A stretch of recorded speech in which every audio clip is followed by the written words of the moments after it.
High, আপনারা সবাই কেমন আছেন? আশা করি সবাই ভালো আছেন। তো আজকে আমি সকালবেলায় চলে এসেছি মায়াপুরে, যে ইস্কন মন্দির নতুন ওপেন হয়েছে। তো সেইখানে এই ইস্কন মন্দিরটা একদিন হলো ওপেন হয়েছে। তো আমি দেখতে চলে এসেছি, কত সুন্দর লাগছে। আর আপনাদের সাথেও ভিডিওটা শেয়ার করব, আপনারা ভিডিওটা পুরোটা ভালো মতো দেখুন। আর এছাড়াও আমি ভিডিওতে দেখাবো যে যেই রুটটা থেকে আমি আসলাম সেই রুটটাও আমি আপনাদের সাথে শেয়ার করব, যাতে আপনারা সহজেই চলে আসতে পারেন। আর পুরো ভিডিওটা দেখুন, আমি পুরো ভিডিওতে দেখাবো যে মন্দিরে আপনাদের যে নতুন মন্দিরটা হয়েছে সেই মন্দিরটা কত সুন্দর হয়েছে। আগের মন্দিরটাও আমি আপনাদের দেখাবো, দুটোই দেখাবো। আমরা কিন্তু এখন সকালবেলাতে শিয়ালদা স্টেশনে পৌঁছে গেছি। আর শিয়ালদা স্টেশনে ভেবেছিলাম ফাঁকা থাকবে, কিন্তু এত লোক আপনারা নিশ্চয়ই দেখতেই পাচ্ছেন। সে এত সকালবেলাতে আর কত লোক শিয়ালদা স্টেশনে। আমরা প্রথমে ভেবেছিলাম যে রাত্রিবেলা তাড়াতাড়ি করে যাব, তাও ফাঁকা ফাঁকায় চলে যেতে পারবো, কিন্তু এত লোক যে হবে শিয়ালদা স্টেশনে আমাদের মনে আইডিয়াই করতে পারিনি। এখন কিন্তু সকালবেলা বেশি টাইম হয়নি, ঘড়ির কাঁটায় মাত্র দেখুন 5টা 48 বাজে। আর আপনারা যখনই যাবেন ডিসপ্লেতে দেখে নেবেন আপনাদের ট্রেনটা কোন জায়গাটায় দিয়েছে। তো আমাদের ট্রেন 4 নম্বরে দিয়েছিল, তো আমরা সেই হিসাবে চলে আসলাম। আর এখানে ট্রেনেও দিয়ে দিয়েছে, আমাদের ট্রেন হচ্ছে সকাল 6টা 10। আর যেহেতু সকাল 6টা 10, তার মধ্যে কিন্তু লোক কিন্তু অনেকই ভরে গেছে, দেখতেই পাচ্ছেন ট্রেনের মধ্যে সমস্ত সিট ভরে গেছে। এবার আমরা আস্তে আস্তে করে এগিয়ে চললাম, কত সুন্দর পরিবেশ দেখতে দেখতে। আমরা ট্রেনের মধ্যে যেহেতু অনেক ভিড় ছিল, ভিডিও করা হয়নি, তো আমরা কৃষ্ণনগর নেমে এখানে একটা দোকান থেকে খাবার খেয়ে নিলাম। 20 টাকা করে পার প্লেট নিল, 4টে করে কচুরি টাইপের দিল, কিন্তু ওর মধ্যে এটা ডাল পুরি ছিল। সবাই মিলে আমরা খেলাম, কত সুন্দর ছিল, খুব সুন্দর এটা। আর যেহেতু কম টাকাতে রয়েছে তো আরোই ভালো। আর এখন আমরা আস্তে আস্তে যাব যে এখান থেকে যে টোটোগুলো আছে আর অটো রয়েছে সেইগুলোর রেটটা জেনে নিতে। আমি চলে আসলাম এখন টোটোর যে স্ট্যান্ডটা রয়েছে সেখানে। এখান থেকে আপনারা টোটো রিজার্ভ করে যেতে পারবেন। এখানে অনেকজন 250 টাকা, অনেকজন 300 টাকা এরকমভাবে চায়। তো আপনারা যদি রিজার্ভ করে যেতে চান এখানে দামটা একটু করে নেবেন। আর কেউ যদি অটোতে যেতে চান তো সামনের দিকে এগিয়ে এসে ডান দিকের এই রাস্তাটা চলে গেছে, এখান থেকে সোজা চলে আসবেন। এখানে দেখবেন সাইডে অটো স্ট্যান্ড রয়েছে, এই যে এটা হচ্ছে অটো স্ট্যান্ড। এখানে আপনারা কিন্তু অটো অনায়াসে পেয়ে যাবেন, যেহেতু একটু আগে ট্রেন এসেছিল তো অটো এখন কম আছে। আর আরেকটা কথা বলে দিই, শনি রোববারে কিন্তু এখানে অটো ভাড়া 40 টাকা করে পার হেড। আর সপ্তাহের বাদবাকি দিন কিন্তু এখানে এক একজন 30 টাকা করে পার হেড। দেখতেই পাচ্ছেন রাস্তাটা কত সুন্দর, কত সুন্দর রাস্তা। আমার তো রাস্তাটা দেখে এতই ভালো লাগলো, সত্যি রাস্তাটা খুব সুন্দর। চারিদিকে যেমন পরিবেশ, একটা গ্রাম্য পরিবেশ। অনেক দিন পর আসলাম, মনের মধ্যে সত্যি খুব ভালোই লাগছে। আপনারা দেখলে আপনাদের সত্যি খুব ভালো লাগবে। আর এই রাস্তার পাশেই কিন্তু একটা ট্রেন লাইন হচ্ছে, কিন্তু এখানে কিন্তু এখনো ট্রেন চালু হয়নি। শুনেছিলাম যে ট্রেন চালু পরে হবে।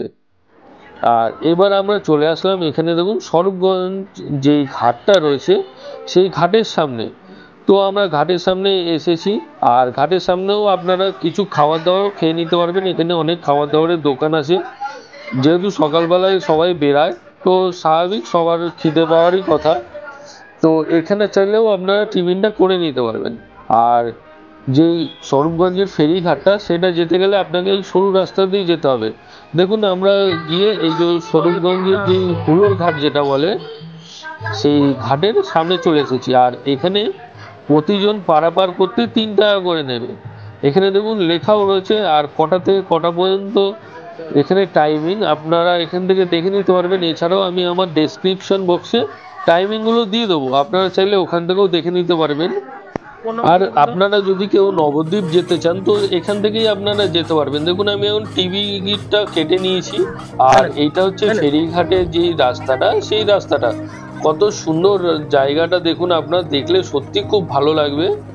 আর নদীটার জলটা এখন একটু কালো হয়ে গেছে আর কচুরিপানা হয়ে গেছে, তবুও কিন্তু এখানে কিন্তু অনেকগুলো নৌকা আছে যেগুলোতে আমি দেখলাম মাছ ধরার কাজ চলছে।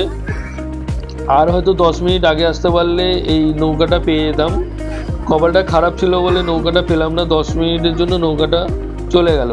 তো অসুবিধা নেই, এই ঘাটটা দেখতে দেখতে টাইমটা কিভাবে কেটে যাবে আপনারা বুঝতেও পারবেন না।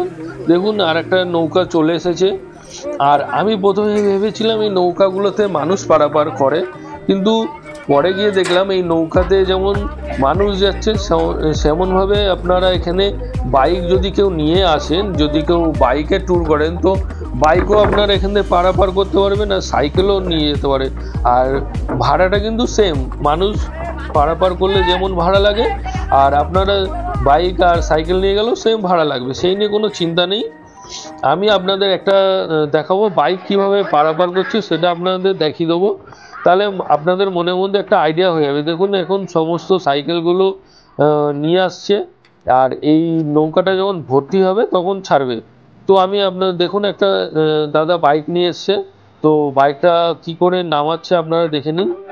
ওখানে যারা কর্মরত রয়েছে তারা ধরে নামিয়ে দেবে, আপনাদের কোনো চিন্তার কোনো ব্যাপার নেই যে নিজেকেই নামাতে হবে। আর যারা বাইকে ট্যুর করে তাদের জন্য এটা জানা খুব জরুরি। তো আমি এখন নেমে গেছি, এখানে যে হুলোর ঘাটটা রয়েছে হুলোর ঘাটের সামনেই। আর এখানে যখন আপনারা যাবেন যে টিকিটটা কাটবেন, সেই টিকিটটা কিন্তু ফেলবেন না, কারণ এখানে সেটা চেক করবে আর চেক করে আপনাদের বাইরে রেখে দেবে। আর এটার সামনেই ঠিক অনেকগুলো হোটেল আছে, যে হোটেলের ভিডিওটা আমার ডেসক্রিপশন বক্সে লিঙ্ক দিয়ে দেবো। অনেকগুলি হোটেল রেট কমের হোটেল আছে। আর মায়াপুর যেতে গেলে আপনারা এখানে হুলোর ঘাটের সামনেই টোটো স্ট্যান্ড পেয়ে যাবেন। টোটো স্ট্যান্ডে কেউ যদি যেতে চান তো স্ট্যান্ড থেকেই যেতে পারেন, আর এই স্ট্যান্ডে পার হেড নেবে আপনাদের 20 টাকা করে। আর আপনারা কেউ যদি একটু সামনের দিকে এগিয়ে যান তখন আপনাদের সেই ভাড়া নেবে পার হেড 10 টাকা করে। তো আমরা একটু সামনের দিকে এগিয়ে গেলাম, সামনের দিকে এগিয়ে গিয়ে টোটোতে উঠলাম, তো ওখান থেকে 10 টাকা করে ভাড়া নিল। দেখুন আপনারা মন্দিরটা দেখছি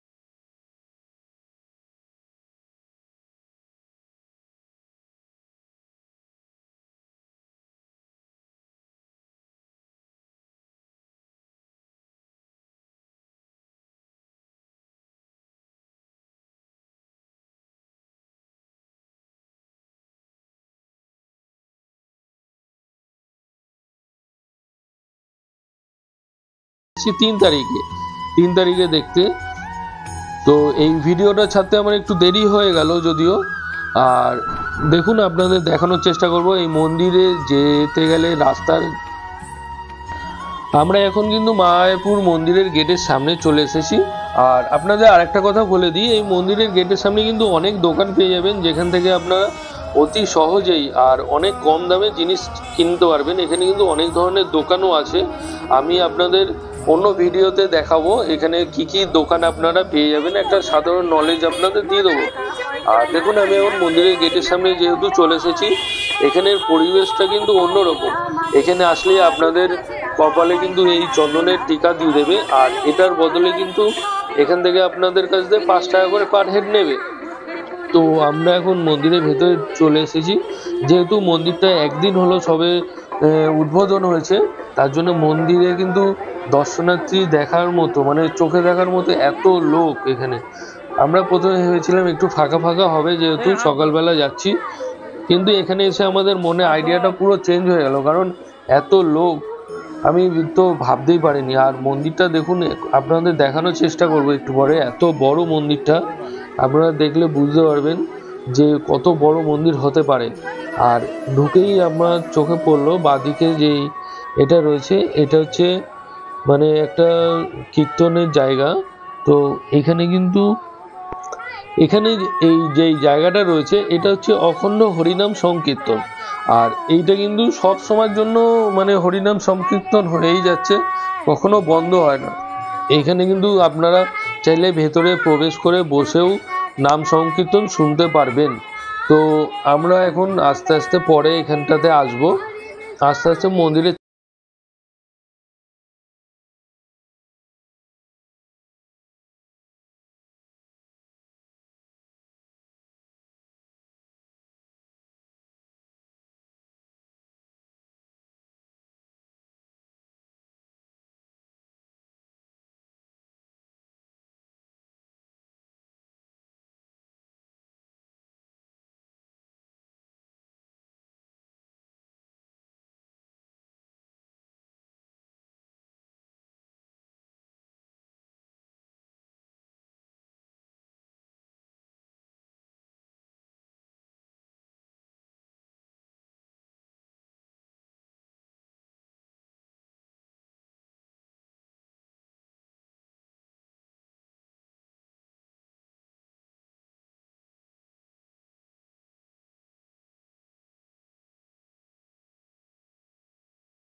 আইডিয়া চলে আসবে যে এখানে আসলে আপনারা কি কি পাবেন।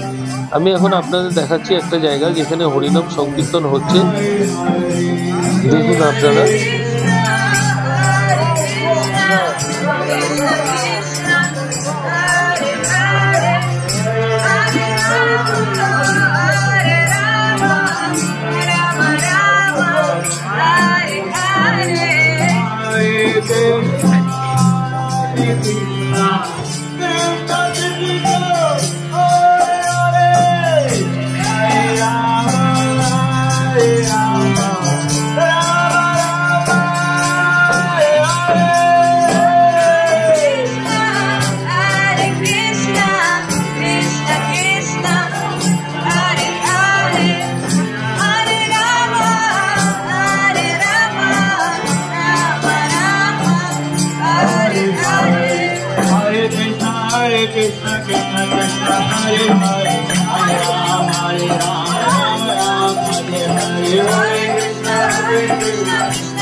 মোবাইল রাখারও জায়গা রয়েছে, আপনারা চাইলে ওখানে মোবাইলটা জমা রেখে দিতে পারেন। আর এছাড়াও আপনারা চাইলে যদি হোটেল নেন তো সেই হোটেলের মধ্যেও আপনারা মোবাইলটা রেখে দিতে পারবেন। আমি বিভিন্ন হোটেলের ভিডিও বানিয়েছি, আপনারা চাইলে সেই হোটেলের ভিডিওগুলো দেখে নিতে পারেন। আমি আমার ডেসক্রিপশন বক্সে লিঙ্কটা দিয়ে দেবো, যাতে আপনাদের মনে একটা আইডিয়া চলে আসতে পারে এইখানে আসলে হোটেল ভাড়া কেমন হতে পারে।